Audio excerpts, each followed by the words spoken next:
Bismillahirrahmanirrahim. Assalamualaikum warahmatullahi wabarakatuh. Alhamdulillahirabbil alamin.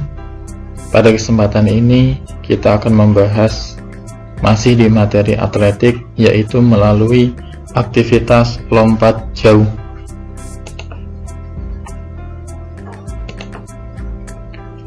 Poin pertama terkait pengertian lompat jauh. Lompat jauh merupakan salah satu nomor lompat dari cabang olahraga atletik yang paling populer dan paling sering dilombakan dalam kompetisi kelas dunia, termasuk di Olimpiade.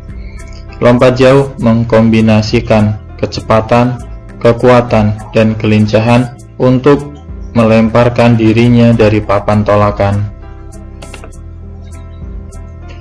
Lompat jauh adalah suatu gerakan melompat ke depan atas dalam upaya membawa titik berat badan selama mungkin di udara atau saat melayang di udara, yang dilakukan dengan cepat dan dengan melakukan tolakan pada satu kaki untuk mencapai jarak yang sejauh-jauhnya. Sasaran atau tujuan dari lompat jauh adalah untuk mencapai jarak lompatan sejauh mungkin ke bagian letak pendaratan atau bak lompat. Poin yang kedua yaitu teknik lompat jauh. Terdapat 4 teknik yang harus dilakukan atau dikuasai dalam melakukan lompat jauh. Yang pertama yaitu teknik awalan. Teknik awalan ialah berlari pada lintasan dengan pergerakan lari lambat, kemudian lari dipercepat sampai papan tumpuan. Ancang-ancang tersebut atau awalan dilakukan sejauh 30-40 meter sebelum titik garis lompatan. Kemudian setelah mendekati garis, maka tingkatkanlah kecepatannya. Teknik tolak atau loncatan yaitu teknik yang kedua dalam lompat jauh.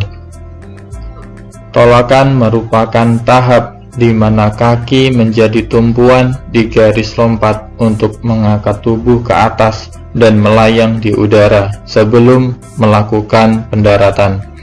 Pada saat melakukan tolakan, kaki sedikit dibengkokkan, kaki menapak dan tungkai diluruskan. Pada gerakan tolakan ini seperti pada umumnya memerlukan kekuatan, kecepatan, dan konsentrasi agar kaki tidak melewati batas garis loncat.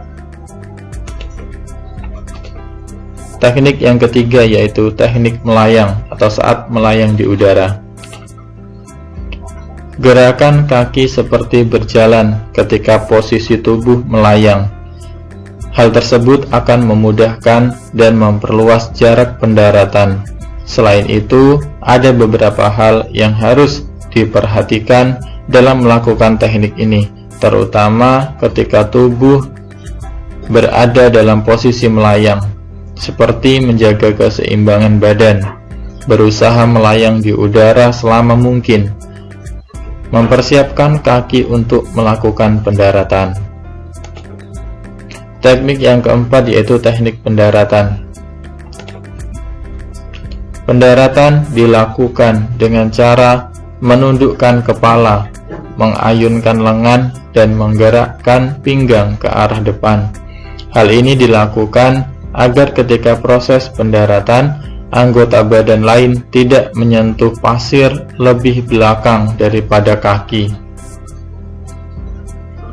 Jadi ada 4 teknik, ada awalan, ada tolakan, kemudian melayang di udara, serta teknik pendaratan. Poin yang ketiga yaitu gaya yang dilakukan dalam lompat jauh. Terdapat 3 jenis gaya yang dapat dilakukan pada saat melakukan lompat jauh. Yang pertama yaitu gaya jongkok atau mengambang. Dalam istilah Inggris dikenal dengan nama textile atau gaya ortodok, ini gaya lama. Gaya jongkok merupakan jenis gaya lompat jauh yang paling tua dan paling mudah untuk dilakukan. Dikatakan gaya jongkok karena pada saat melayang di udara, atlet hanya melakukan gerakan menekuk kedua kakinya, sehingga terlihat seperti sedang jongkok. Saat melakukan gaya ini, tolakan yang dilakukan haruslah tepat dan kuat. Pada saat tubuh berada di udara, posisikan tubuh seperti orang yang sedang berjongkok, dengan posisi badan condong ke depan dan tangan dikibaskan ke belakang tubuh sambil mengatur pendaratan yang benar. Gaya yang kedua yaitu gaya menggantung, atau dikenal dengan nama hang style. Teknik lompat jauh menggantung adalah teknik di mana ketika tubuh melayang, posisi dada dibusungkan ke depan, kedua tangan diangkat ke atas, sedangkan kedua kaki ditekuk ke belakang. Hal ini untuk membuat tubuh selama mungkin berada di udara. Dan gaya yang ketiga yaitu gaya berjalan di udara atau walking in the air. Bila gaya jongkok adalah gaya lompat jauh tertua, gaya berjalan di udara atau walking in the air adalah gaya terpopuler para pelompat jauh profesional. Karena gaya ini sangat efektif untuk menghasilkan lompatan yang jauh dibandingkan dengan gaya lainnya. Teknik lompat jauh berjalan di udara dimulai dari saat kaki tumpu melakukan tolakan atau loncatan. Ketika tubuh melayang di udara, lakukan gerakan seperti melangkahkan kaki atau seperti sedang berjalan. Jadi gaya berjalan di udara ini adalah gaya yang paling populer digunakan atau gaya yang paling banyak digunakan dalam melakukan lompat jauh.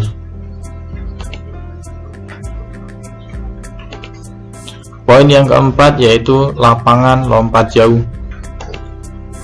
Ini dia bentuk lapangannya. Ada lintasan lari sebagai awalan, kemudian ada papan tumpuan atau tolakan, kemudian ada bak pasir sebagai tempat pendaratan.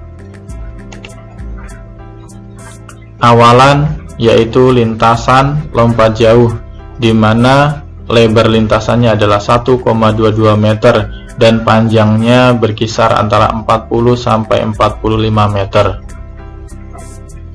Awalan berupa lari, diawali dengan lari biasa, kemudian terus meningkat kecepatannya untuk memperoleh tolakan yang maksimal. Yang kedua ada papan tolakan, di mana papan tolakan ini panjangnya adalah 1,22 meter, sama dengan lebar lintasan, kemudian memiliki lebar 20 cm dan tebal 10 cm papan tolakan. Papan tolakan diletakkan pada papan plastisin atau mencatat bekas kaki atlet bila ia salah dalam melakukan tolakan. Papan tolakan harus dicat putih dan ditanam sekurang-kurangnya 1 meter dari tepi depan bak pasir pendaratan. Kemudian yang berikutnya tempat pendaratan atau bak pasir.